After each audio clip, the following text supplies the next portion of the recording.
Mood disorders are a very common part of ADHD. And for parents, they can be the most heart wrenching part of this condition. In this episode, I'm going to help you understand oppositional defiance and how best to parent it. I'm Annie Adjen. I work with teenagers and parents to help improve academics, become more effective in parenting, and to manage ADHD at school and at home. Cindy Goldrich is the name of a very respected ADHD clinician. She's a trainer and author, and she says it best. Parents, your job is to be strong and calm. If you aren't rock solid and keep your head cool, you'll never be able to help your child stabilize their own mood. You set the tone. Always love your teen unconditionally. Show them tons of affection, as much as they can tolerate. But in everything, be imperturbable. Imperturbable means that you are unwavering, like a rock. You won't crumble and you don't blow up. Strong and calm, especially when your teenager is unraveling. Let nothing get your goat. With mindfulness and practice, every single parent can become loving and deeply caring while still being imperturbable. And folks, this is crucial. Okay, so let's talk about OD, that's oppositional defiance. Oppositional defiance can be anything from as simple as non-compliance, like a teen being obstinate or unwilling to do things at home, chores, homework, all the way to violent behavior. In fact, some of my parents tell me that their otherwise nice kid becomes violent in the morning while trying to get them out of bed.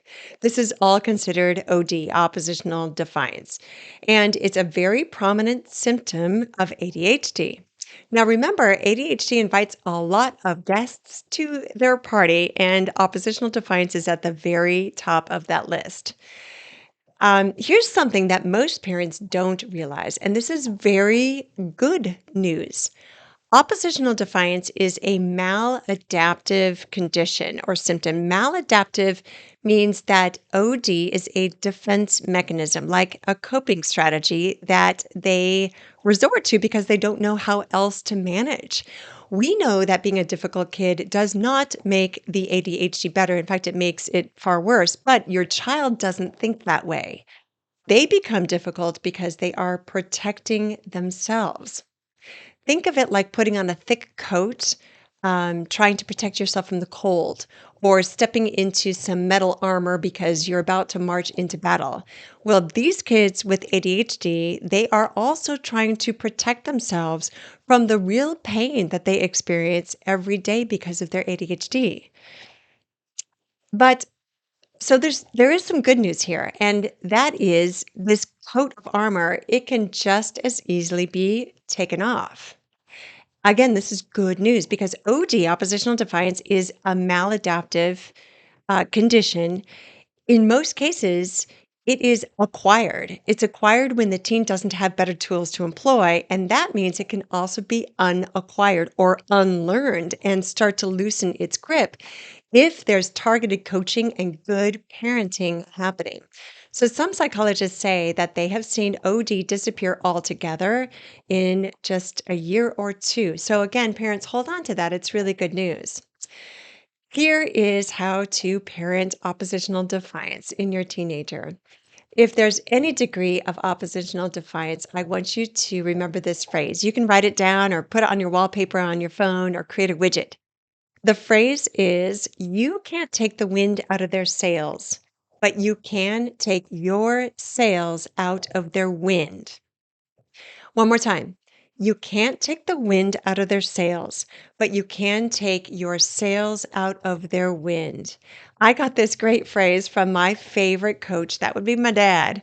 And he is like a teenager whisperer. What this phrase means is when your teen is being mean or oppositional, you can't stop them. In other words, you can't take that wind out of their sails. They are going to have their mood swings with or without you. But what you can do, you can take your sails out of their wind. You, mom and dad, you exit their storm. Do not ever escalate with your teenager. You are the adult. Please be the adult. Be the anchor that they desperately need when their mood is unstable. It's really scary for them when they feel out of control. Your strong and calm anchor and imperturbability will always quell their fire and quickly. When you are strong and calm and imperturbable, they will control their emotions better and they will automatically start to navigate toward you, toward your cool, calm waters where you are always holding the space for peace and lovingly waiting for them to come. And this is what's meant by taking your sails out of their wind. Does that make sense? Even if you need to step away physically to keep yourself from becoming enraged or getting emotional or to keep from saying something that you're going to regret, that's fine too. In fact, really, really smart. Let them know that you love them in the middle of their tempered tantrum. I love you. You can say, I love you in the middle of that emotional intensity. And I'm going to step away so that I can give you some space. I don't want to make it worse. And then, as soon as their storm has subsided and you feel that they're receptive and somewhat recovered, then you lovingly re engage with them once again. And don't feel like you need to rehash or revisit what just happened and talk about it. They're going to be still feeling quite raw. So now is the time when you are re-engaging slowly and with care that you can really show a lot of empathy and tenderness. Here's where you talk less and listen more, and even silence is golden.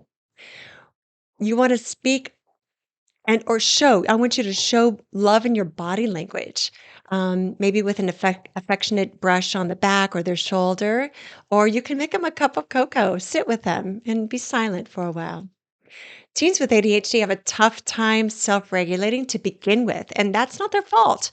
So expect the difficult conduct and the difficult moods, but they cannot simply learn to do differently unless you are consistently modeling it for them. So you've got to get a handle on your own mood. And if you do, it will help them step out of that protective shell of maladapted opposition.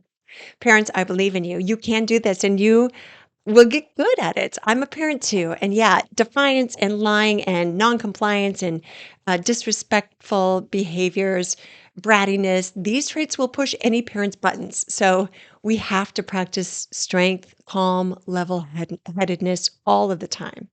You love your kid and you will do anything, even the hard inner work to get a handle on your own anger or tendencies to become combative so that you become the parent who is always strong, calm, imperturbable, and infuses everything, every interaction with your teenager with boundless love and empathy and affection. They need it. Kids with ADHD need even more of that positive reinforcement and love and affection. It's actually the only effective way to parent a brain with ADHD. Parents, thank you for showing up and for finding me. And thank you for learning with me during this episode. Please don't forget to click below to access free content, podcasts, and even your very own free coaching session with me. I'm Annie Adjen, and as always, I wish you all A's in your every endeavor. Adios.